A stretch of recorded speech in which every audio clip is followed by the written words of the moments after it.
On ne peut jamais parler de la rédemption si nous enlevons la justice. C'est pour cela même qu'il y a la rédemption. Parce que dans la justice, lorsqu'on a fait quelque chose de mauvais, il y a des amendes et des pénalités qui sont payées. Donc ce qui a été fait, mes bien-aimés, pour nous racheter, montre à suffisance qu'on ne peut pas parler de la rédemption si nous ne parlons pas de la justice. Et mes bien-aimés, on ne peut pas prétendre être enfant de Dieu, vivant une vie chrétienne victorieuse, lorsqu'on n'a pas compris la révélation sur la justice. Donc mes bien-aimés, c'est vraiment important, très important. Si nous arrivons à répondre à cela, si nous arrivons à comprendre ce que veut dire réellement la justice, beaucoup de choses seront réglées par soi-même. Alléluia.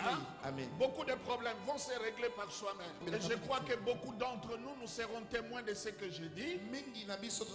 Que nous avons fait 15 ans, 20 ans dans la vie chrétienne, lisant la Bible, et ayant eu l'occasion d'écouter des grands prédicateurs dans des séminaires, dans des réunions bibliques, mais trouver qu'on a abordé le sujet sur la justice, c'est souvent rare.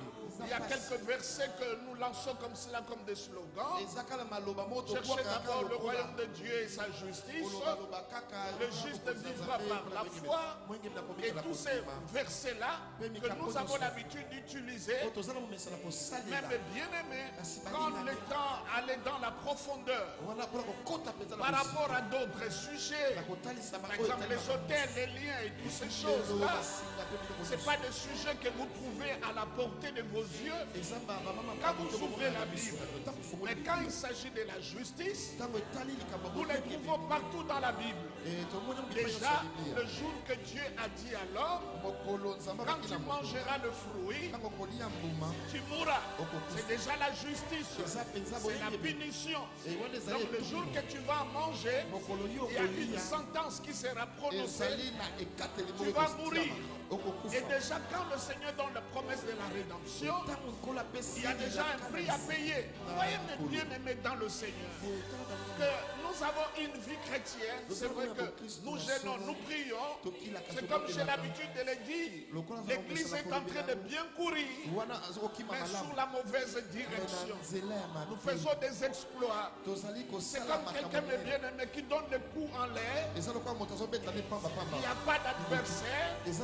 Il va transpirer, mais il n'aura pas de récompense parce qu'il est en train de battre l'air. Et c'est ce qui se passe dans notre vie chrétienne. Donc nous sommes en train de courir, mais à la mauvaise direction. Donc il est important, c'est comme je l'ai dit une fois, lorsque tu allumes ta télévision et que tu vois il y a un peu de brouillard, les images ne sont pas nettes, claires. C'est pas la télévision qui en parle, c'est juste peut-être l'antenne à cause du vent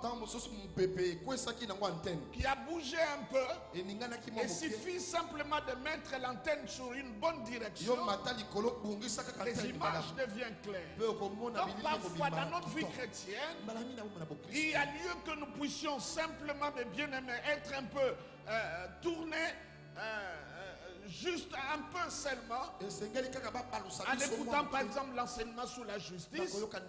Ça va te mettre sous la fréquence de Dieu. Alléluia.